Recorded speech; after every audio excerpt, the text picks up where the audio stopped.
Mr. Bond, Mr. Joe Bond, who testified earlier today, and I know you've been sitting here all day, so you know what he testified to. Is there any particular reason why you or your counsel may have chosen to leave that out?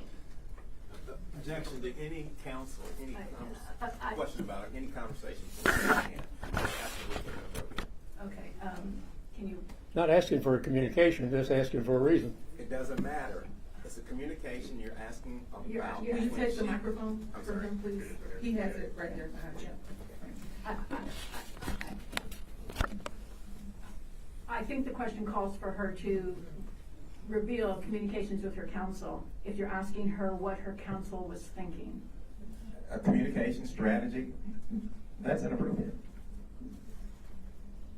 Just asking her what she knows. If there's any reason, I didn't ask for any communication. It doesn't matter. You're not entitled to know about my strategy. All right, well, this seems to be upsetting, so I'll withdraw that question and ask a different question. Did you talk to Joe Bond about the conversation with Mr. Moses? I did not.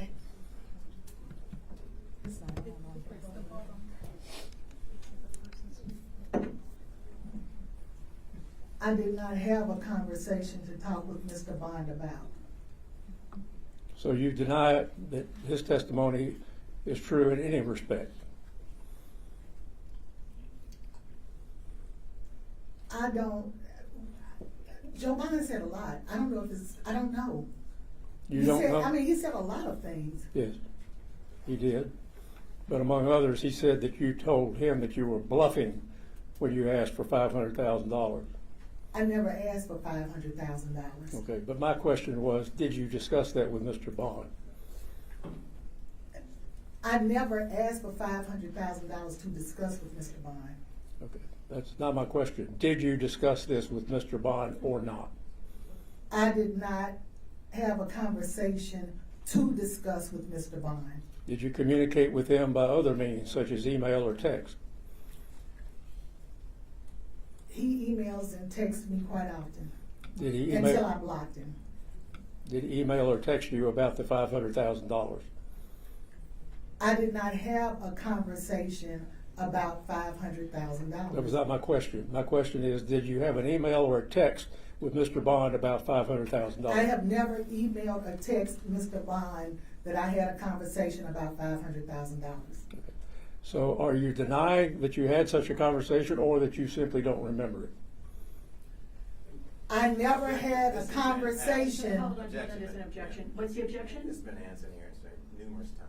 Asked and answered numerous times. Asked and answered is not a legal objection to anything. How many times is he going to ask her the same question? She is responding to this question, and like all lawyers, we are tasked with accepting the response of the person we're asking questions of. I'm hearing that he's suggesting that she wasn't answering the question. That's right. Asked. Well, So maybe he can rephrase the question. Yes. Rather than repeating it. Let's go through it point by point. And I won't ask the same question again, so I'll give you credit for your previous answer. You deny a conversation between yourself and Joe Bond about $500,000. Is that correct? No. Then what is the correct version of that? Joe Bond has said something in the past to me about $500,000. What did he say? He said something about $500,000 and, well, no, we didn't have a conversation. I think he sent me a text. Okay. I think I asked you that earlier and you said he did not. But now that he did, That's what not did he what you say? asked. What did he say? He sent me a text and said somebody sent this to me. Said what? He sent me he forwarded me a text and said someone had sent it to him. Sent what? What are you talking about? What are you talking about? What did the text say? It was something about you asked me if he said something about 500,000. Joe Bond in the past has forwarded me a text that someone, I guess, texted him, and he said he didn't know where it came from. Okay. Did he say who the someone was? No, Do you know who that someone was? no, Do you believe it was Ryan Moses? I have no thoughts about it. All right. What did you say back to Mr. Bond, if anything? I don't think I texted him anything. Did you provide that text to the board, To what board? this board, as an exhibit to this hearing, because it obviously relates to the $500,000? No, I don't even know if I have that text. But you do recall having it at some time, right? I know there was a point that Mr. Bond forwarded me a text and said that someone texted him that. Did you understand his text to mean that you had offered to do rezoning for $500,000? It was something about $500,000 and $500,000, and either it said Ryan or Best Friends or something. I don't remember the specifics about the text. Right. I don't remember. I'm just gonna ask, do we have the text? I don't believe we have it as an exhibit. Did, You asking me? but it hasn't been produced. I'm hearing to about us. this for the first time. Well, you had a witness who you're saying sent a text. That's right. That you're now That's right. questioning on, which And might have been relevant. it's apparently a to- text that's very relevant that's not been turned over. But he's your witness. No, I'm cross-examining this witness. No. Mr. Bond was your witness. Didn't you call Mr. Bond? You called Yes, Mr. Bond. yes, but I've never heard of Your this. I've never witness- heard of a text. Well, This is new, thanks to her. but your witness testified about his communications with this witness Yes, and about $500,000. Yes. Now, it turns out you are now saying, because you start asking. no, I'm not saying, the witness is saying, I've never You asked said the it. question whether she ever received a text, I thought, from Mr. Bond. Yes, initially she denied it, now she's saying she But did. you asked the question, so you had some knowledge that it existed, and we don't have a copy of it, but your witness just testified about this very subject. On what basis does the chairman purport to know what I knew? No, I don't, I thought you, because I heard you ask, I thought you just asked the question. I'm tired, and maybe you didn't ask it. I thought you just asked her. Let me just clarify. The attorney, Yarbrough, did just ask her about the text, but what he's saying is he learned about it after Jovan testified about it today. I learned about it when this witness told us about it. I thought there was a verbal conversation with Mr. Bond. That's what he testified about. Well, no, Mr. Bond earlier testified that he had text messages and we told him that he couldn't read them. Yes. So Well, you don't and recall- emails, Okay. and emails. So the question is, why didn't Mr. Bond produce any communications he had relating to the $500,000 or conversations with Councilmember Kimbrough? I have no idea. before? I have no idea. I only talked to Mr. Bond one time. It was last week, and he told me exactly what he testified to here today. And I'm just learning from this witness that there's apparently a text message out there somewhere that I've not seen, and apparently she has either withheld it or destroyed it.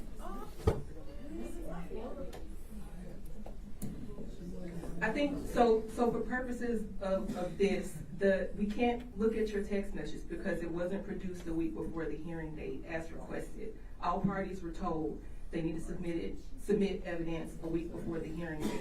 That evidence wasn't submitted. So what we were asking you before, when Mr. Bond was testifying, was for him to testify about his recollection, his knowledge. And as he sat there, maybe I'm mistaken, but I thought he said that he had a text message that he received from someone that he didn't know, an unknown number, that mentioned the $500,000. So that's what I recalled the first time hearing about the text message. So I thought you were now asking Ms. Kimbrough about that message, right?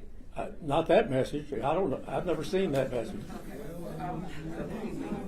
I met Mr. Bond for the first time here today. I talked to him on the phone last week about his testimony. I'm sorry, can we just, members of the audience, could you pipe down? We're having a lot of crosstalk here, it's getting confusing. So there's an objection to Did you make your objection? No, I was gonna make an objection to any discussion about this text that was not produced to us before this hearing. I almost said discovery, but we don't have discovery. That was produced before the hearing. The rules are clear, as the panel has pointed out to us. These documents were supposed to have been provided 7 days before this matter. It is not. So I submit that we should not have any discussion about a document that was not produced as required by the rules. And I will say that it is surprising because if such a document would be quite relevant to the very narrow question that we are looking at.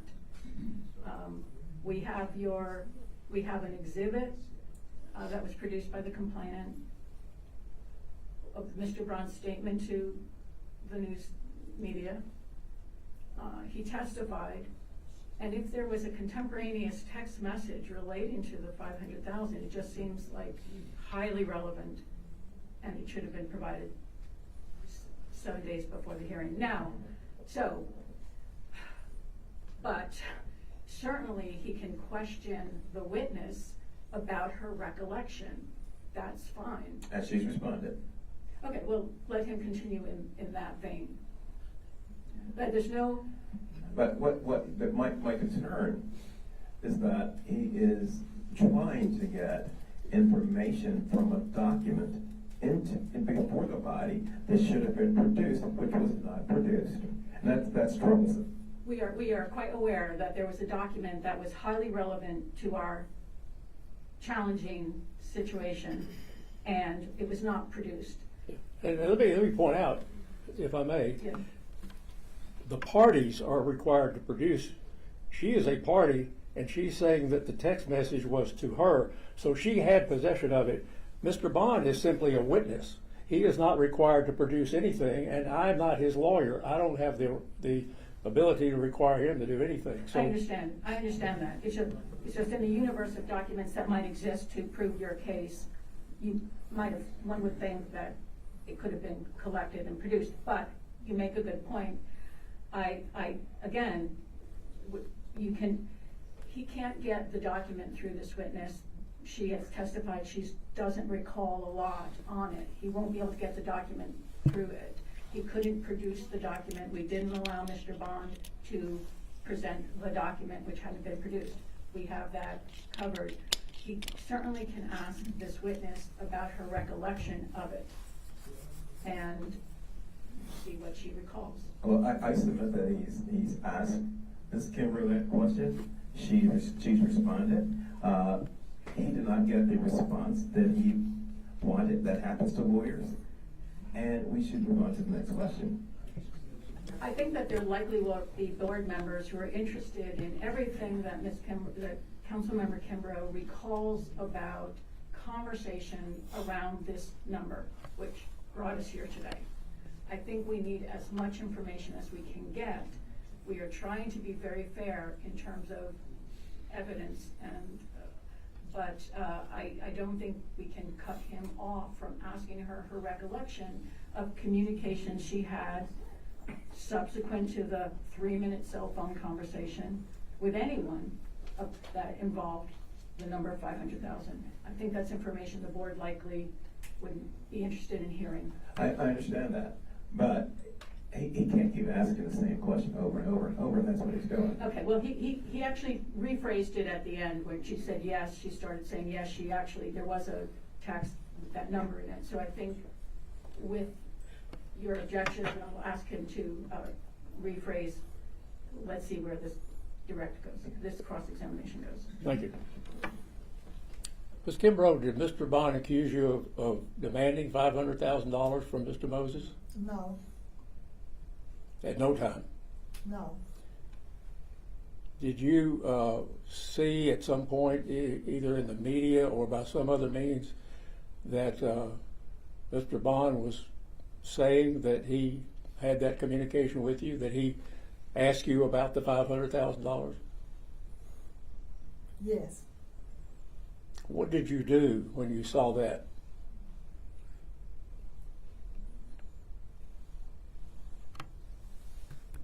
What did I do? Then what did you do? Did you deny it? Did you call somebody? Did you go on TV and say, I didn't do that? What did you do? I did nothing. Do you understand that demanding But money from a developer for a zoning change would not only be ethical violation, but also a potential crime? Did you understand that? I had no thoughts about it, period, because it didn't happen. I understand, but did you understand that it was essentially an accusation of criminal conduct, and you're telling this board that you did not undertake to deny that? What do you mean, deny it? No, he didn't accuse me. Can we get a time frame here? Are you referring to, in this line of questioning, the channel, I don't know what channel it is, Fox News? It was an open-ended Channel 5. question as to when she learned of the accusation that she had demanded $500,000. I hadn't heard that question. So when did you first learn that there was an accusation that you had demanded $500,000? When did you first learn that? A council member asked me if I knew something about an ethics complaint. So the ethics complaint had already been filed?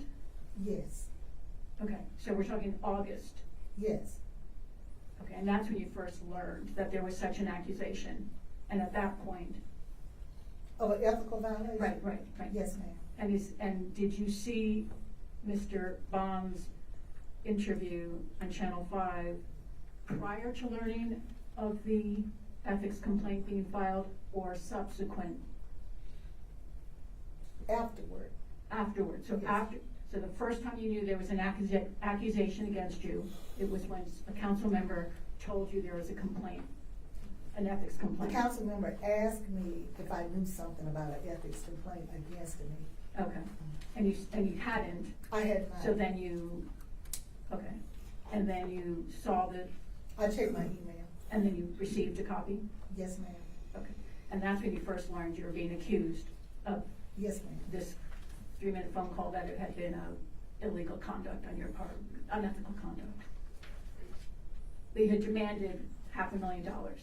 That's when you first learned about it. I read the complaint. Right. Yes, ma'am. I read the complaint and everything in it. Subsequent to that, you saw the Channel 5 news clip with Mr. Bond stating that he had a conversation with you, and you told him you were bluffing about the $500,000 to try to have Mr. Moses, SBAM, forget about it, just to get them to back off and to stop. You saw that News Channel 5? Well, that's not exactly my recollection Okay. of the News 5 story, but I did see Mr. Bond on News 5. Okay. Yes, ma'am. Okay. Did you ever speak to Mr. Bond about it, About what? about the accusation? I haven't had any type of communication with Mr. Bond whatsoever since mid-July. What communication did you have with him in mid-July?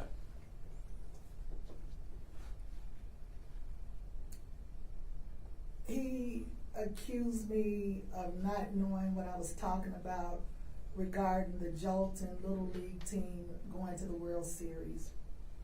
Okay. Anything else? That was it. All right. Now, in July of this year, you're apparently telling the board that you had no idea that you were being accused of asking for $500,000. Is that correct? I had, but it didn't exist. I mean, I didn't know about the ethical complaint. It didn't exist at that time. My question was related, though, to whether you knew that someone was accusing you of asking for that money.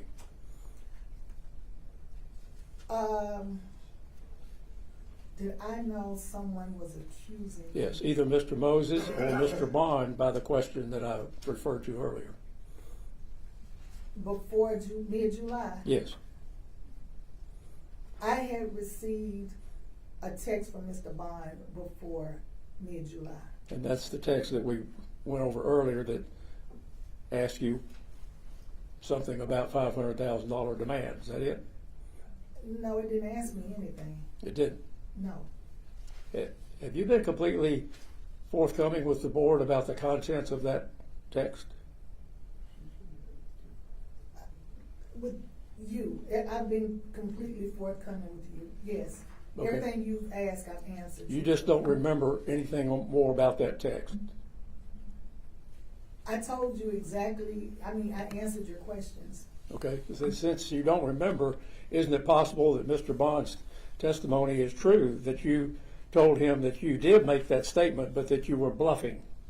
I never told Mr. Bond I was bluffing All right. about anything. Nothing. But you don't recall whether he might have accused you of demanding the $500,000? Mr. Bond has never accused me of that. Okay, I understood a moment ago that you conceded that the text message was about that. Excuse me, I'm just gonna, I don't want gamesmanship to be happening and accused versus information. I mean, it's a little, if you could just,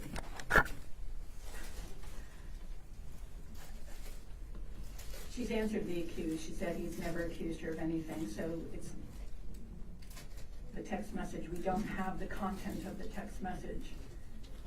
And we, again, don't want evidence to come through your questions. We don't have the text. Can we get some, I'm sorry, if you already said this, it's not clear.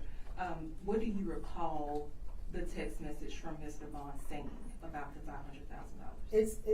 It wasn't from Mr. Bond. Mr. Bond forwarded me a text that I guess he received, and today he said that he didn't know who he got it from. No.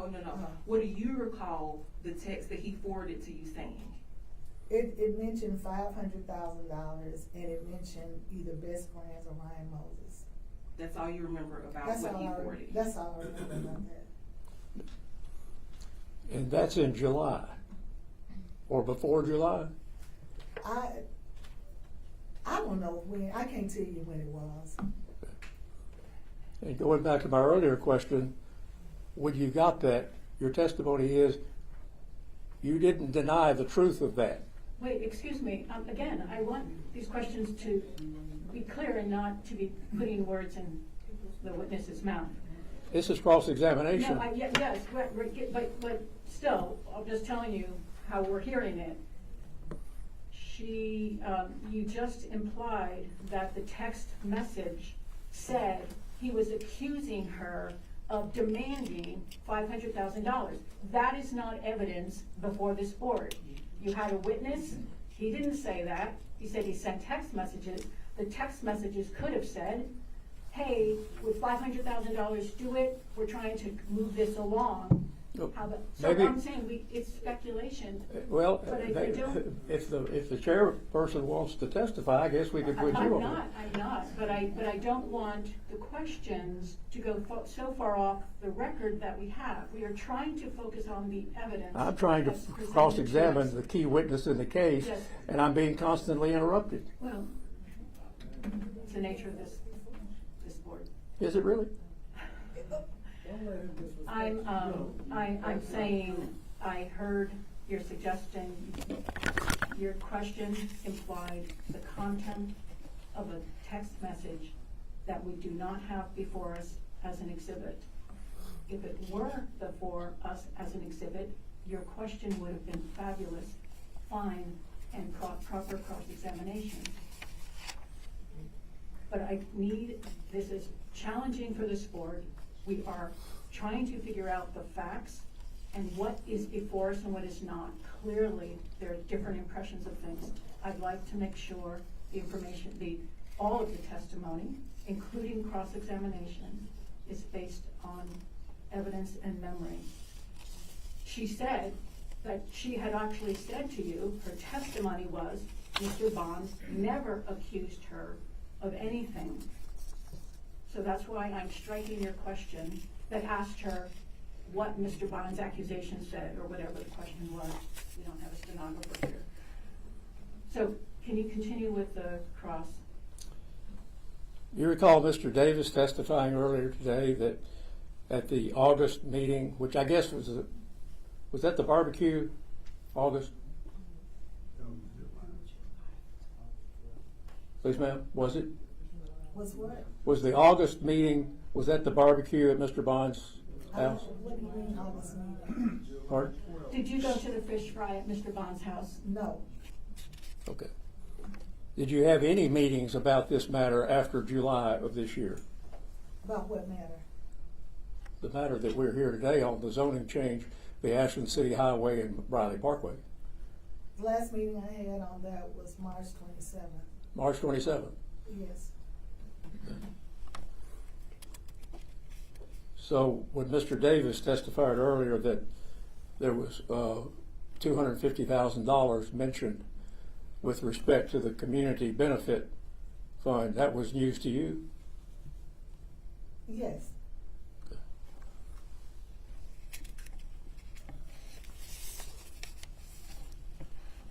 Apparently you were surprised by the change of heart by Mr. Nick Leonardo. Is that true?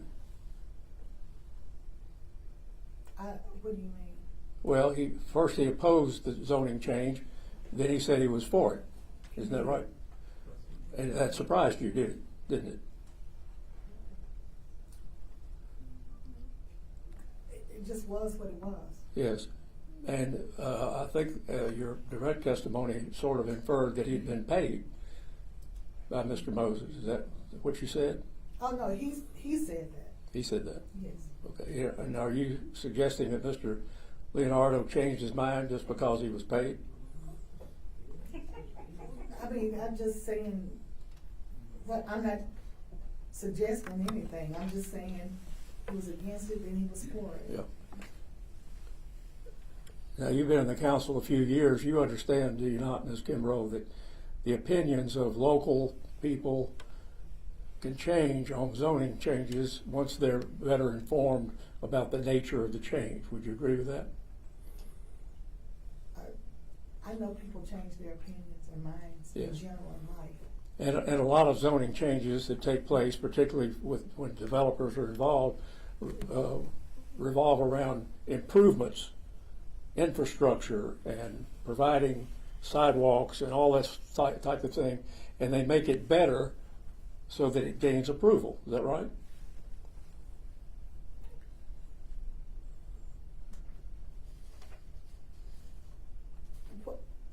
People, what are you saying, developers, they do sidewalks to gain approval? Repeat that question? I didn't understand. Don't you understand that developers oftentimes, when they're trying to get approval of a zoning change, will add things to their proposal, such as sidewalks and other improvements, so that the community will be for it? That happens. That happens. That's normal, isn't it? It happens usually when there's some type of open dialogue or whatever. Yeah. 'Cause we've done that ourselves with developers that we have not turned down and are working with. That happens when you're working with someone. Right. And Mr. Moses was trying to work with you, wasn't he? No, I mean, he did a presentation. All of my work goes to the community. I mean, our presentations go to the community. Ms. Proctor said that the rendering was very nice. She did. Will you agree with that? I don't really know it like that. I just kind of leave things to the community. I don't know the rendering and the proposal and all of that. I know we turned him down repeatedly. Yeah. That's what I know. And my hang up was on whether or not he owned that property. That was one of my hang ups. And then the other one was the rezone from agricultural to industrial. Yeah. Well, let's talk about the ownership of the property. And I think I asked these questions of Mr. Brett, was it? I think the idea of who owns property is not really difficult in this county because we have a register of deeds and a tax assessor's office that has records online, right? You said a lot in there. Yeah, I did. Yes. The So records, what's your question? ownership of property for example, you and Mr. Wilson own a condominium on Andalusia Street, don't you? We do. Is that where you live? No, Okay. Is Mr. Wilson your husband? that's, What is your objection? Yeah, I don't know what the relevance is, what we're doing here. You're asking her if she understands how registry of deeds work? Well, And you're asking the about point, her husband? the I point can't is hear. that she didn't want to give her address earlier, so maybe I am okay to inquire as to what her real address is. Well, I don't see the relevance of that. I thought you were asking her if she understands registry of deeds. Yes. Okay, so what? You know their records are online, don't you?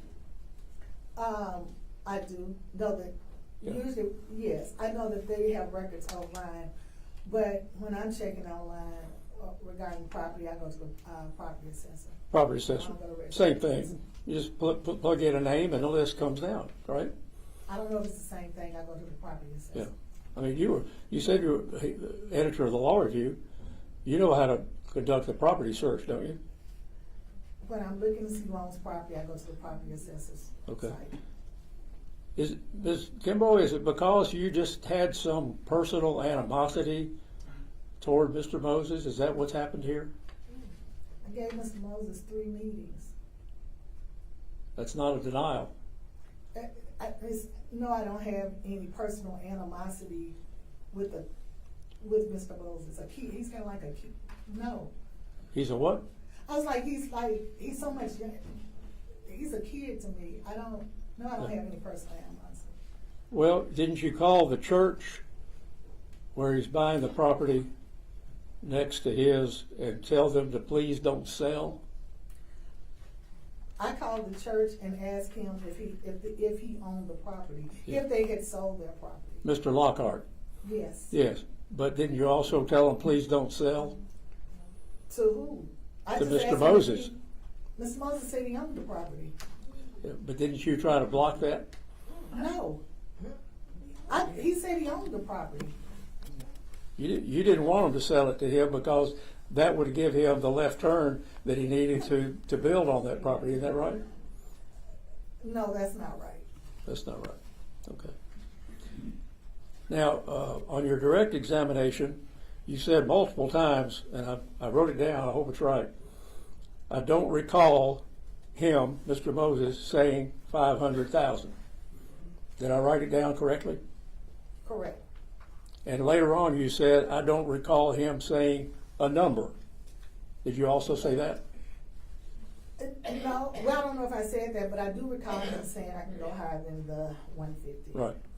But That's a number. Ms. Kimbrough, if you don't recall, that means you can't deny it, right? Because you don't know. You don't recall it. I mean, Again, what possible?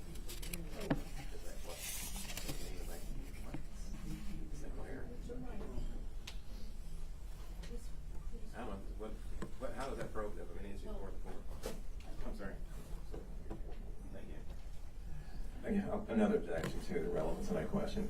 It's not probative of the issue before the court. I've been very patient, Mr. Yarborough. I've tried to give him some wiggle room, but now I have to object. It's just not relevant, not probative of any issue before this body at all. Yeah, I'm not May I be heard? Yes, yes. Failure to deny that you've committed a crime is not probative of whether you've committed that crime? Wait, first of all, we're not here because of a crime. We're here This because is of an an ethical violation. And Standards you- of it. Well, it could also be a crime. Well, that's not what you hear about. We hear about an ethical violation. If you want to ask her about ethical violations, ask her about ethical violations. But don't sit here and besmirch her reputation by accusing her of committing crimes. Is counsel lecturing me now? Yes, I am.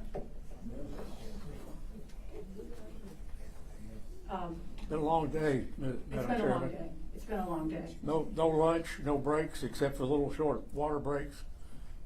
You think maybe we need to come back? That will be a decision of the board, but are you almost done with this cross-examination? I think the concern was to suggest I mean, you can argue that in your closing argument, that her failure to deny, in your view, by your argument, is somehow relevant or some type of converts into an admission. If you want to argue that in your closing, but I don't think it's an appropriate question of this witness. You asked her if she denied it or whatever. You can ask her what she did or said or heard or understood, and that's a fair question. But leave that for your closing argument, and you will all both have opportunities for closing arguments. So it is in the record that she didn't deny it, but I'm not permitted to go beyond that. The fact that you asked her, did you deny it? She said no. You could ask her, did you think about denying it? Why she didn't deny it? Did she feel she had enough? You can ask her fact questions if you think it's productive use of our time. You were asked very specifically, Ms. Kimbrough, on direct about a text message with Mr. Moses at 3:18 p.m. right after he had said, "We can go up." But you did not respond to that. Can you tell the board why you did not respond to it? I'm not sure what you're talking about. Your direct examination, where your counsel asked you about your text messages with Mr. Moses, and you testified that he said, "We can go up." I didn't text Mr. Moses. Yeah, I think that testimony, her testimony was in their 3-minute conversation that he called, Mr. Moses called her and said, "We can go up." That was on, we're back to April. Perhaps it was a 24th. phone call. You could be Right. correct. I'm sorry. Yeah. What about that? What about what? When he says he can go up and you don't respond, why didn't you respond? We had a conversation. I talked to him. He said what he said. I got ready for my meeting, and that was that. In your email, it says, "No amount of money will change my decision." Yes, Is that what you said? I did. Why did you say that? Because no amount of money would change my decision. Well, why was it about money? Because he had proposed money to the community. Yeah. Talking about the 150,000. Yes, and then he said he could go up. Yes. Well, what if he improved the development to the point that it was something that everybody wanted? What if? Did that not matter? Was it just about money? You're asking me what if? I can't answer what if. I can only take it before the community. If that's appropriate. And also on direct, you said, "I don't recall him saying a number." Is that true? Yes. But again, it's not that you deny that he said a number, it's that you don't recall it, correct?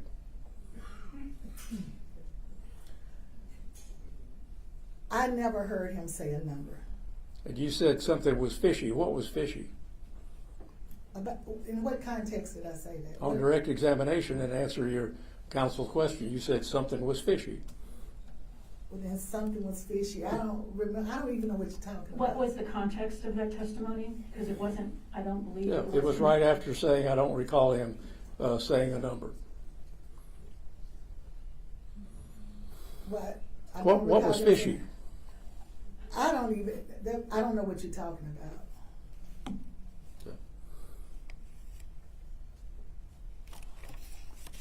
And you're still saying that you don't recall when you learned that someone was accusing you of demanding the $500,000. Again, I'm going to object to that line of that question, Your Honor, because it's. It wasn't. Sir, can you use your microphone, please? This question was, The question is the way it's phrased. Yeah. It's phrased as if she is demanding the $500,000 I put in her no, pocket. he's, yeah. If he's okay. going to ask the question, phrase it appropriately. Okay, wait. He asked when she first learned that she was being accused. That's the question he just asked now. That's a fair question. It's a repeated question because he's already asked that question and she's answered it when she got, a council member suggested that she look into it and she went to her email and she saw the email with the complaint. That was the first time she already testified that she learned she was being accused. I agree. He's asked that many times, and she's responded Yes, the yes, same yes. way. So- how many times has he? Okay, the question's fair, but it's repeated, and which brings me to say, I think we need to start wrapping this up. So I don't know how much more time we need, how many more questions, but there is some redundancy happening here. So I'd like to really sharpen it and just get the questions you need on cross of this witness kind of focus on. Sharp examination relies on sharpness in answering. But I'll do my best. When and where did you first deny that you demanded $500,000 from Mr. Moses?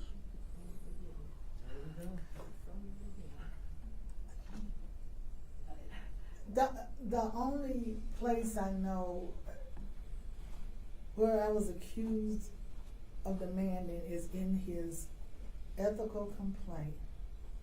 It wasn't proper, it's not procedure. I can't respond to the board. I can't talk to the board. I couldn't do anything until today. But when I did get an email from the clerk's office, I did state that they were meritless lies. And when I sent an email out to my community regarding what they had seen on Channel 5, I did tell them that I did not demand money from Mr. Moses. That was in August. Is the email to the clerk the one on August 22, 2025? I guess. Okay. Is that the email in which you said that Mr. Moses was a spoiled, entitled, privileged, unhinged, lying crybaby who has been campaigning to put a liquor store in Bordeaux since before I was elected? And I think I said he was lying. But you said all of that, didn't you? That sounds correct. You said that he has told a bunch of meritless lies. Now, how did you know that he was telling meritless lies if you just found out about it in the ethics complaint? I read the complaint and recognized them all as lies. Okay, so you're just referring to the complaint here. Is that right? Yes. Okay, but the very next phrase, and I have the texts and emails to prove it. Yes. Is one of those the texts that we now consider to be missing? I don't know what you're talking The text from Mr. Bond that forwarded another text? Is that one of the texts you thought would prove that he was telling lies? No, I thought the one where I emailed him, for example, that I was rejecting it, that there was no amount of money, because he wasn't as forthcoming, and he had redacted statements to make sure his complaint survived. And then finally in that same email to the clerk, you said he should build. And he had sent me a lot of emails and text. Oh. Well, a lot of text, some emails. In that last email to the clerk, you said he should build his liquor store in his own Belmead neighborhood and leave Bordeaux alone. Yes. Were you biased against Mr. Moses because he's wealthy? No. Then in the meeting at the Cathedral of Praise, which was recorded by Channel 5 apparently, you said Liquor Boy is a liar, and you said don't let some outside pimp come in here and turn us against each other. Who are you talking about? Who's the outside pimp? Brian Moses. That's what I was referring to. He's an outside pimp? Well, in the context I was using it in. That doesn't stand alone. I said a lot. Yes, you did. That's all I have. Oh, Ms. Kimbrough. yes. So I understand from your testimony today that the first time you were aware of the accusation that Yes. you had asked for $500,000 for the meeting in exchange for your support of the rezoning was when you were alerted to the ethics complaint. Is Yes, that right? Okay, so looking at the April 24th email that Ryan Moses sent you, where he said, Joy, I tried to text you a few times today as well. He says, I really just need full understanding of your stipulations for the SP to discuss with my family. First off, what is SP? it's like a specific plan. Okay, and he goes on to say, what organizations are you wanting this 500,000 community contribution to go towards? You are wanting it in one lump sum. When is this payment supposed to be paid upon successful completion of the rezone? And your response was, you're confused by our conversation. And you go on to say that you don't support it. So my question is, when you saw this email from Ryan Moses where he was asking you these questions about the $500,000 contribution, what did you understand? What were you telling him he was confused about? What part of that was he confused about? Anything that made him believe that he could make a $500,000 contribution and to the, a $500,000 contribution with the, with CRB, and I would rezone. So you didn't read this email as him suggesting that you had asked for the $500,000 at that point? Not initially. Okay. Thank you. If you recall, because we're really trying to get your best recollection of the conversation, that 3 minutes, because we have to try to make sense of the testimony and the documents. Was there any conversation about lump sum versus payment over time No, that you recall? You don't recall? no, there was no conversation about lump sum. Or- There was no or conversation how- like Or that. how it would be controlled? No, there was no conversation about that. There was no conversation about lump sum or controlling funds. There was no conversation about that. Again, just again, at any time, did you ever demand? I'm sorry, finally, you've been here a long time. Did you ever make a demand, Mr. Moses, for $500,000 to benefit this community with you being the sole exclusive manager of that money? Never. I never. That's all I have. Any other questions of this witness? No? Okay, thank you. Thank you.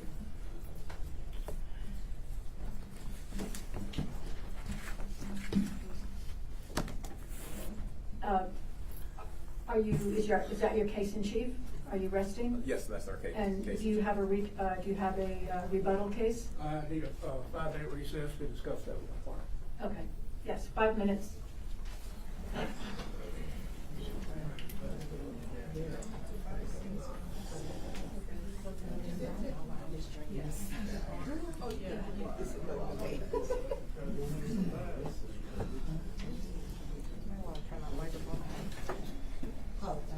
Hire lawyers, right?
snackies, a basket of snackies of some sort. That would be great, yeah. Yeah, and it does make me think that maybe if it's actually evidence in a hearing, maybe it should be the only thing on the calendar. I mean, the first one didn't only took 3 minutes, so I think that wasn't a problem. No, that wasn't a problem. That wasn't. In the times that granted, I haven't been here forever and ever, but this is the first time I've ever seen something like I've this. been doing that for over 13 years, doing this, and it's never gone this long. But we've never really had an issue. But just in general, I think from now on, whenever we have a hearing, we'll plan for snackies, just to be on the safe side. I was hoping for pizzas with snackies. A mix of protein and sugar, just to be sure. And a 30-minute break. This is empty. Just put all the goods in there. Yeah. All right. You haven't hit this back table yet. Okay. All right. It's been going so long, we need to put the batteries in. I've been going so long, I need to replace the batteries. That is not an issue.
This are 2 fresh ones, and everything else has been swapped.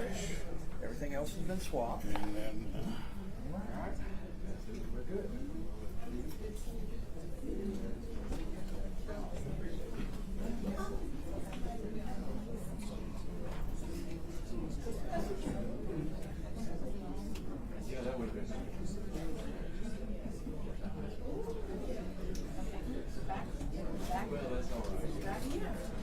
Okay, gonna get back on the record. Okay, we're back on. So, do we have a rebuttal case? That concludes our proof. Okay, thank you. So we've had the case in chief from the complainants, the case in chief from the respondents, and that is, and if there's no one else that's going to, we choose to recall at this point, that is a conclusion of the evidence. At this point, the board will now enter into deliberations. Oh, I'm sorry, yes, I'm sorry, closing arguments, thank you. Long day, and I didn't get snacks. Snacks next time. Closing arguments, sorry, closing arguments. In the interest of time and what the chair lady just said, I think we've heard enough. Several points though. When you know you've been accused of something as serious as demanding money for a zoning change, the first inclination of an honest person is to deny it. Other than a filing it before this board, we have no evidence that Joy Kimbroug ever denied making that statement. The only thing that even comes close is her statement to Mr. Bond that it was a bluff. And people, I'm sure the other side will say, oh, we made all that up. What motivates Mr. Bond to come in and make something up like that, other than a desire to to tell the truth about what he heard, what he said. The problem here, if I may say so, goes back 50 years when we had this deplorable policy in metropolitan government of councilmanic courtesy. And we did away with that because of the prosecutions of Mr. Clariday and Mr. Haddix. And we didn't allow a single council person to have ultimate control over zoning in Davidson County. That was a good thing. But what we are now witnessing is not necessarily a return to that, but we're getting very, very close. Because here is a council person who has come in here and said that she is opposed to this, and no matter how much money, she said money, didn't talk about the merits of the case.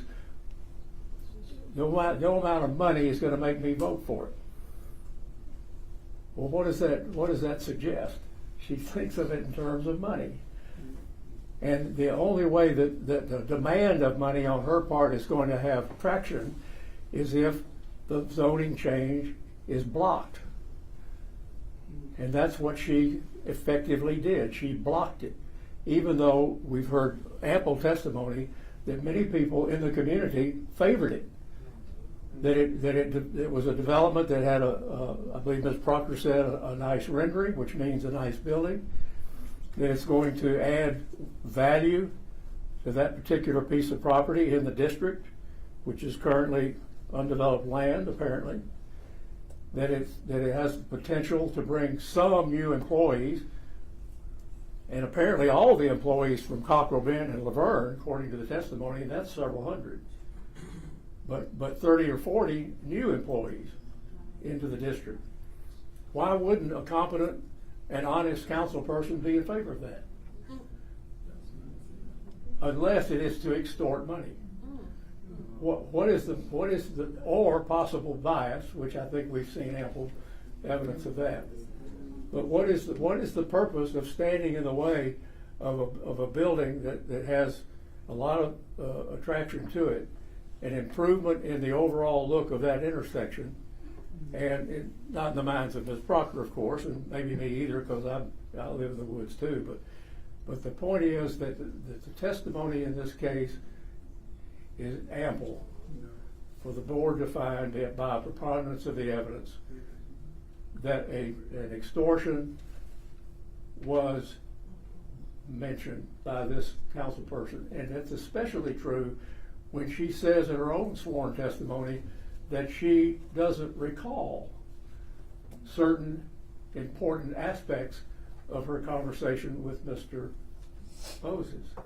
Because if she says she doesn't recall, then she is not in a position to deny what he says, and what he says is very emphatic and very detailed and has not been impeached at all in this case. The cross-examination of Mr. Moses was extremely brief and of no real consequence. The cross-examination of Ms. Kimbrough was essentially debilitating of her. She doesn't construct coherent responses to questions. And that is not a person who is worthy of belief, either in this board or court of law in this county, I would submit. And because of that and all that you've heard today, we ask that the board make a finding that an ethical violation has occurred and take responsible and appropriate action. Thank you.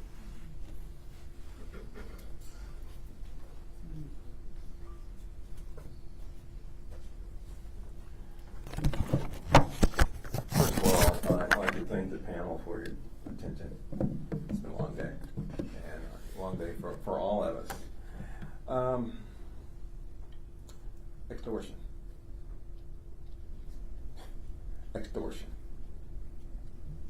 Extortion. This is just further evidence of their attempt to besmirch Ms. Kimbrough's reputation. You see all the support she has here this evening, today? These people care about her because she serves that community. Now, I don't know what testimony Mr. Yarborough was listening to. I have no clue.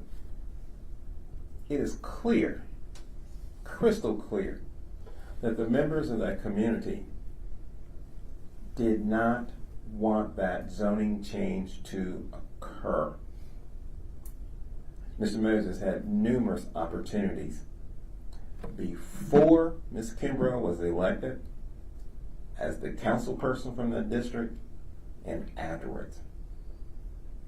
Mrs. Proctor gave a very detailed summary of attempts at zoning changes in that community. It was excellent.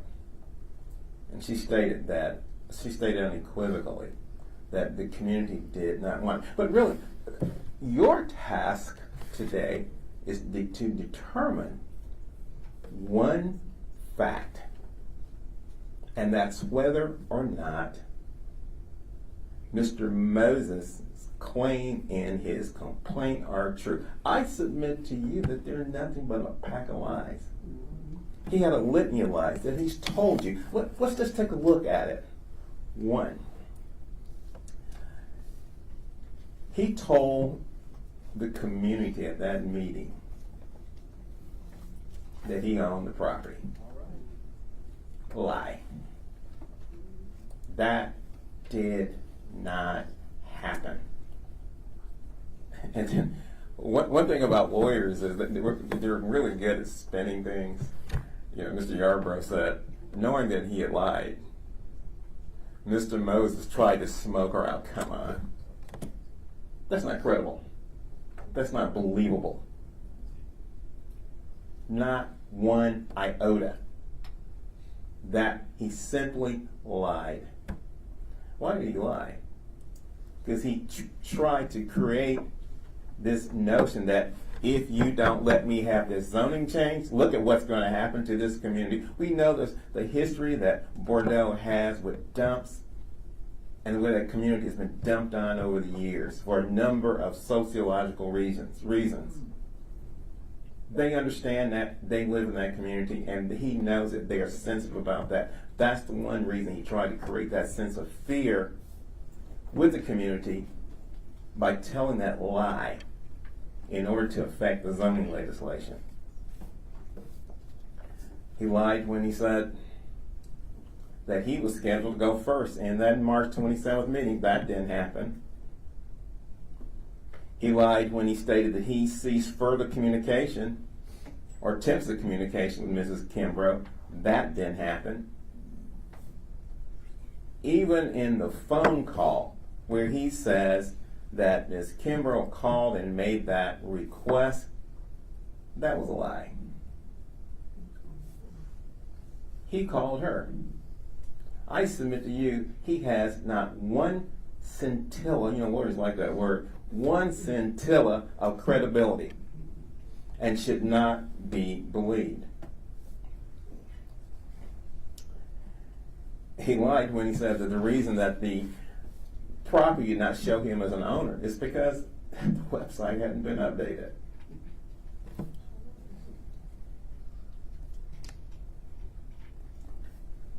He lied when he said he asked Mrs. Kimbrough to put her demand in writing. He has no credibility. He should not be believed. But most importantly, I submit to you that you have not heard any proof of any wrongdoing by Mrs. Kimbrough. The only person they presented to you as a witness, well, you saw that, you heard his testimony. It was not only not credible, it was incoherent, it didn't make sense, and it proved nothing. Nothing. We're asking you to dismiss this complaint on its merits. There's no proof that Mrs. Kimbrough did anything. All they wanted to do was besmirch her reputation. Why, Gary? Because Mr. Moses purchased this property he can't use. He purchased this property that requires a zoning change so he can conduct his business on it.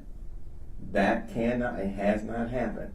He's trying to run that zoning change down the throats of the residents of Bordeaux. That's what you hear about. And he's willing to do that at any cost whatsoever. Again, we're asking you to dismiss this ethical complaint. It has no merit, and it's all based upon untruth. Thank you.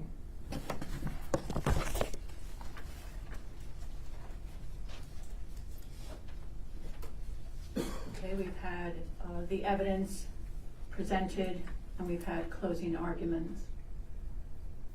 At this point, the board will, yes, There's a rebuttal. It says closing argument, that's if the. he already declined the rebuttal. Oh, he does? Yeah, Okay, we I had just already wanted to offered make that. sure. Yeah, we did that before the closing. Well, that was rebuttal evidence. This is rebuttal argument. Oh, I'm sorry, rebuttal But, argument. Do you have a rebuttal argument? Thank you. Yeah. I think in the interest of time, I'll waive that. Okay. Okay, Thank you for pointing it out. Okay, so now, this case comes to us for deliberation. And because of recusals, there's only 4 of us.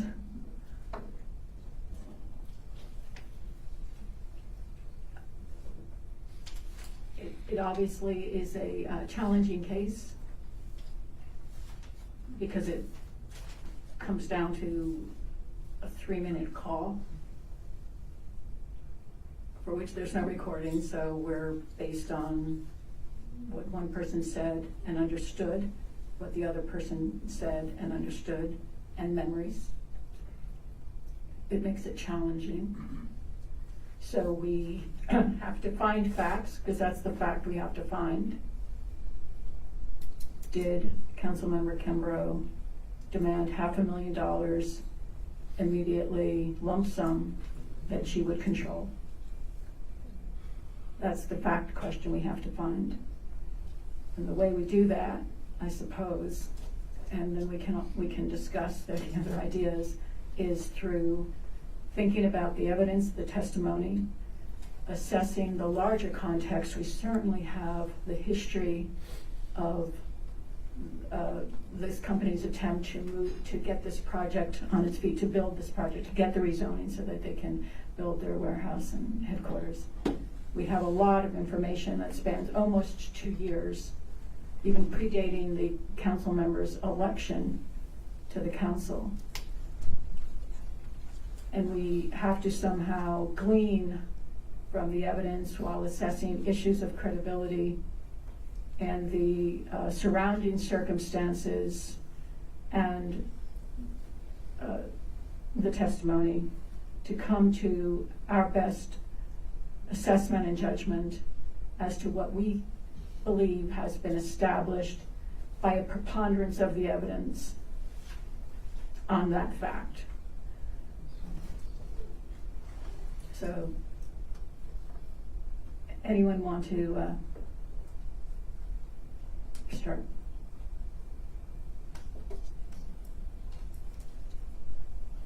I guess I will start. Thank you, Chairperson Deani, for basically summarizing the task before us.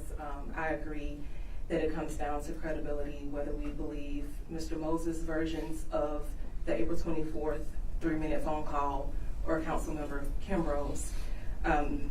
My understanding of the history behind this sort of leads me to the conclusion that it doesn't really matter whether the community was in favor or against this project at the end of the day as to whether this phone call happened, but it does sort of shed some light on the context behind it. And for me, based on what the council member has testified to, I didn't see any evidence either testimony or written, that she had ever voiced support for the project. So it seemed to be a consistent, discussion between her hosting meetings for the community to come and say how they felt about it. But I never heard anyone say at any point that she ever said she was in favor of it. So for me, it would be odd for her to then come out and support it because she got money. That would raise, a flag for me. Like if I were a community member and my council person had never said I support this, and in fact had told the developer a couple of times that she didn't support it, it would make it more suspicious if she all of a sudden said, yes, I'll support the rezoning. So for me, the context of whether there was support or not is only relevant to the likelihood that she would have been willing to accept the $150 community benefit agreement or the alleged $500 demand for payment. Like that's the lens that I'm looking at that through. And it cuts to me as something that's less likely, because as a council member, she would have to answer to the community for that decision. So the fact that it appears that the community was not in favor of the project cuts in her favor in terms of the credibility of this, bribery or extortion scheme. I did not hear any other witnesses besides Mr. Vaughn for the complainant say that people were in favor of it or overwhelmingly in favor of it, except there were a couple of witnesses who came up and said that they may have been in favor of it if the alternative was worse. And so to me, that's not really community support. That's the community saying, if we have to have something, we'll take Best Brands.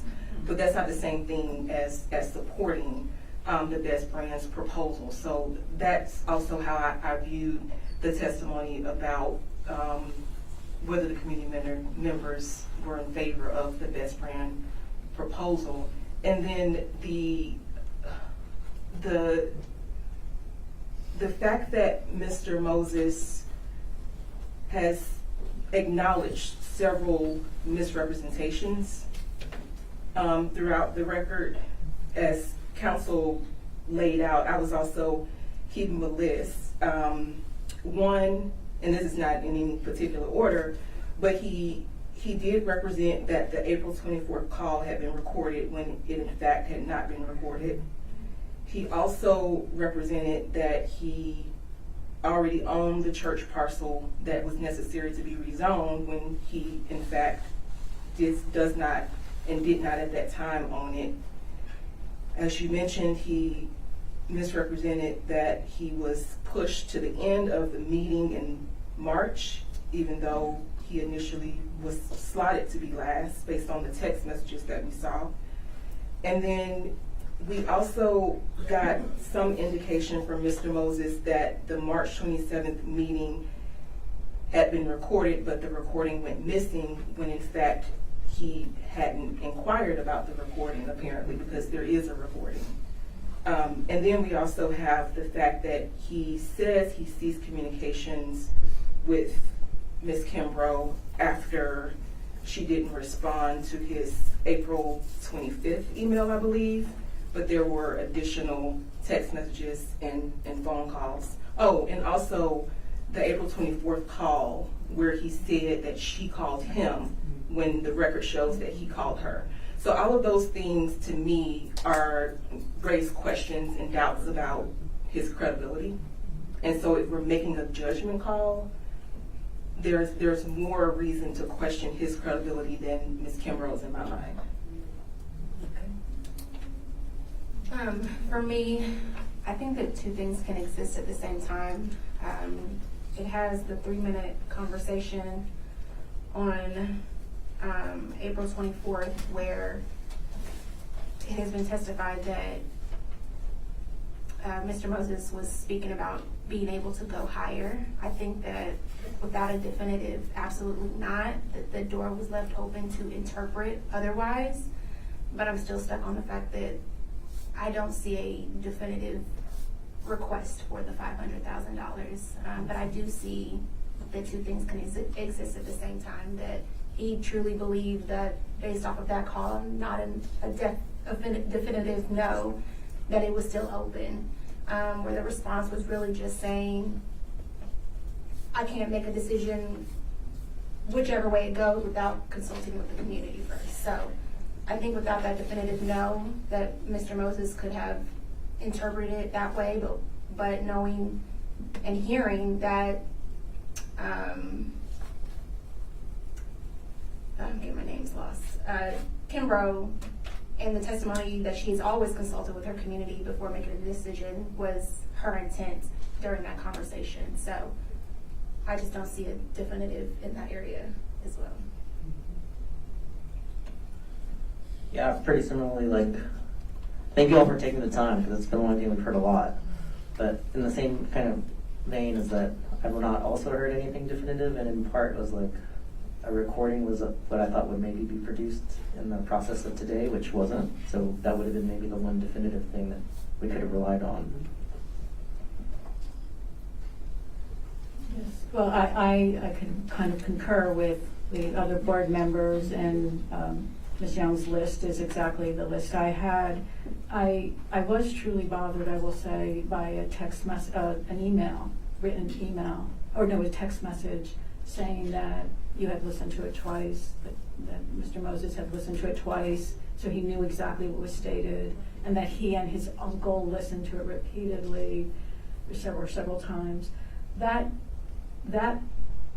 I will say concerned me when our job is to assess credibility, and we're looking at the credibility of other text messages reflecting a conversation. So we have a text, is it an email or text message? I don't remember if it's an email or text message, right off the bat, referring to the conversation, which is at issue, which we're trying to understand what happened, and yet actually kind of an admission that it was a means justify the end sort of situation, where he knew it was an untruth, but he wrote it anyway to Councilmember Kimbroug because he was trying to get her to do something. If you look at that as kind of if that's okay, and if that's the MO, then it gives me pause about these other emails that he sends after their conversation mentioning 500,000.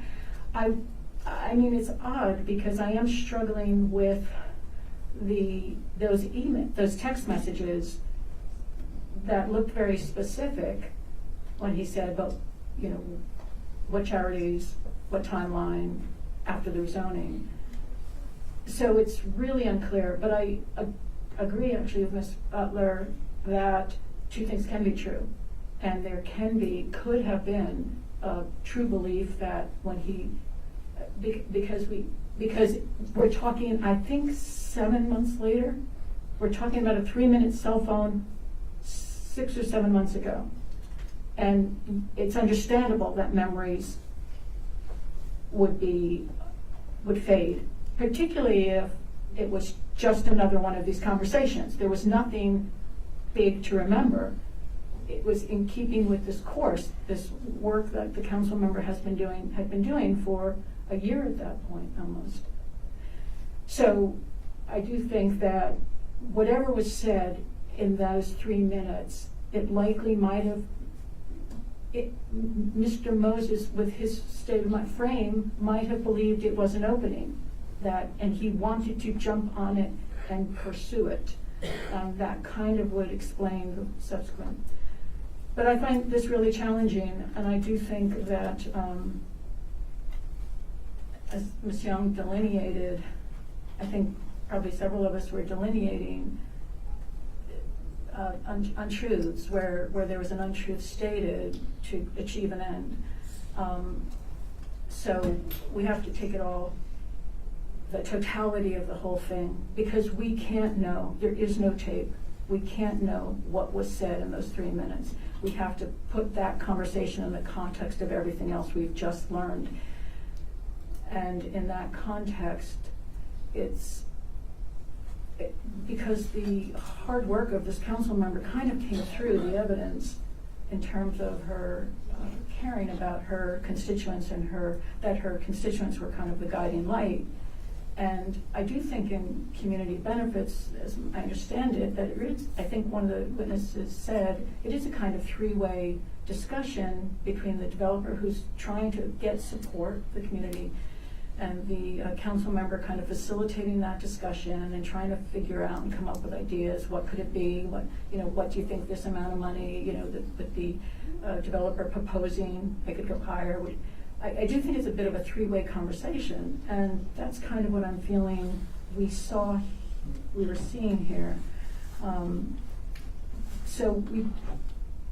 I just can't understand the idea that through all of this hard work and this hesitance, that all of a sudden there'd be this 3-minute call, it would switch, and all of a sudden it's it's extortion. I don't understand. I can't see that. In the evidence we've heard, from the witnesses we've heard, from the documents we've seen. And I also note that we were told that the only reason that a council member would reject this proposal is because of extortion or bias against a wealthy family. It's not what I just heard in this 5 hours of testimony. There are many reasons given by community members and through the documents why the community didn't want this. So that said, I think that I'm hearing some degree of unanimity and consensus among this board, given everyone's comments. And so unless folks have additional comments or wish to explain their thinking on it more, I will entertain a motion. I move to dismiss the complaint by Ryan Moses against Councilmember Joy Kimbroug for lack of evidence to substantiate the allegations. Do I have a second? I'll second. Okay. We do have now that motion as stated and a second, so we can discuss it further. Does everyone have any other thoughts or comments? Okay, hearing none, I guess, is this board, and I know it's been a very long day, but certainly we need to take our time with this. Is everyone comfortable to moving to the vote on this, to close conversation and deliberation? Okay, then we'll go to vote. Chair Diani, Yes. Ms. Butler, Yes. Mr. Gutierrez, Yes. Ms. Young. Yes. That is 4 in favor, 0 against, for dismissal.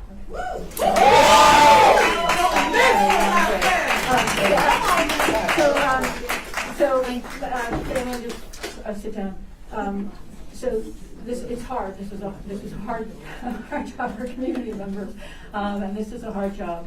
We appreciate the presentations, the thoroughness that everyone has taken this time. This will be recorded in an order, and both parties will receive it soon, our action, but that in the next week or so. So the final order. So that concludes this matter. Thank you all. This woman is the most honest person in the world, and you gonna bring this mess up? It's adjourned. That's ridiculous. So it is adjourned.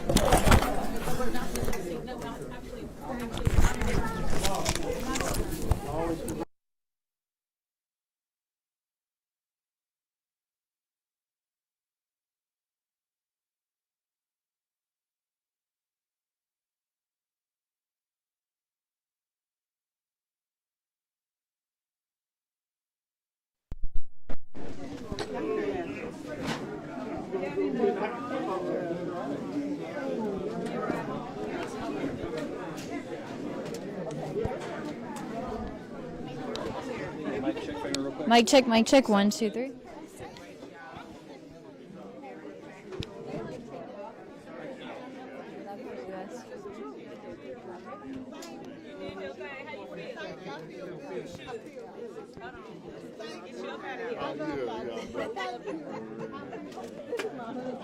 You know,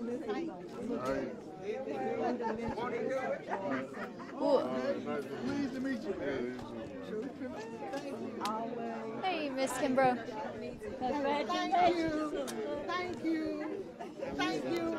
Hey, I appreciate all of you coming out supporting me. Now you need to get us a bus back home. I haven't eaten, so my breath might be a little funny. But hey, I appreciate you. Hey, while I have you real quick, would you want to offer a statement to us? I'm with Fox 17. Yes. So, Miss Kimbrough, how are you feeling? It's been a very long day, but you were able to, you know, I guess take home the win here, technically.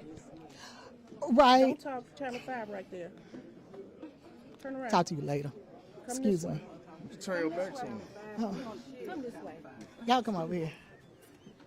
Channel 5 did a witch hunt. Thank y'all. I appreciate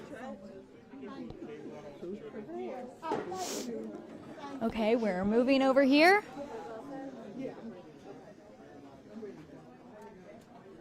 She come with her big jaw ass again. Get away from get away. Go away. If any of you channels other than 5 need to speak with me, call me and we can set up something. I may even invite you to my home. That's your news. She still got her big jaw ass. You.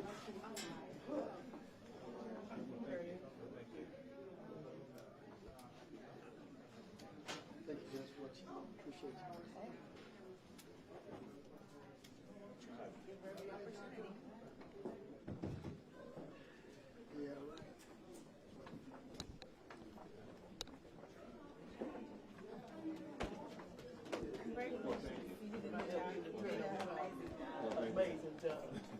Yeah.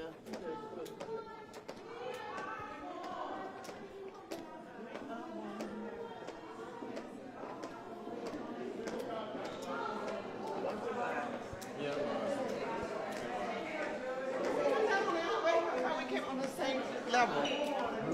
Didn't we come in on the same level? Where we headed now?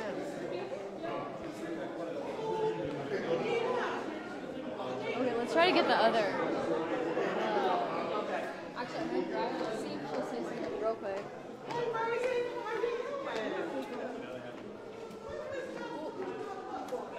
Joy. Joy. Miss Kim. Council member. Okay, I don't have. They're not here right now. Come up front. Okay. Is he out there? Yeah, he out there. He waiting. Okay. Since it's like only us. You want to come on the bus? Since you have you real quick, like alone. Okay, all right. If Okay, that's fine, yeah. Okay. So while we have you, how are you feeling after this long day? I feel good. I'm happy it's over. This man has lied on me, has besmirched my name, and it's been a long few months. My community kept me going.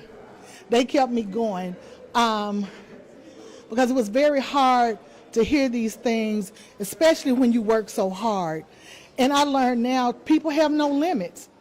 When they want to do their development, that's a dangerous game.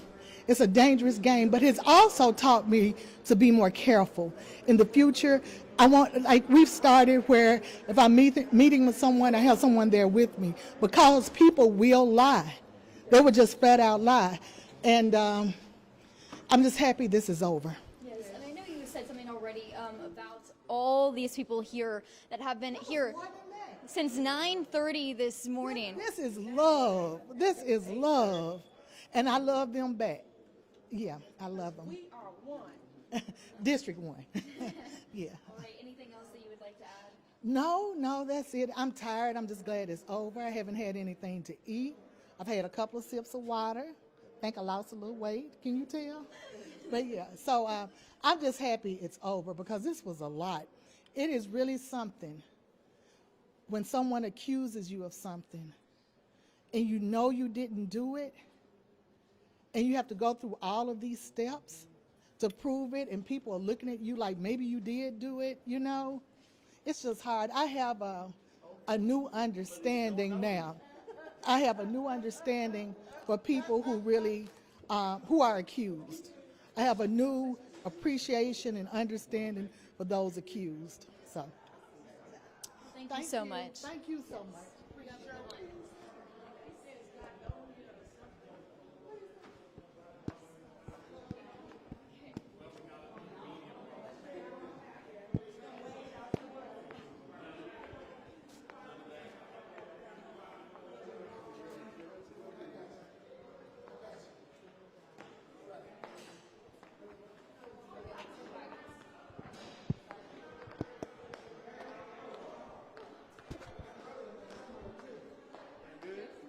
All right, take it easy. Hey there. Do y'all have a quick comment for me on how this hearing went? If y'all want to, real quick. You know, my feeling is I've said enough. What do you think? Been talking all day, didn't have a lunch break, so I don't think we have a comment right now. Thank you.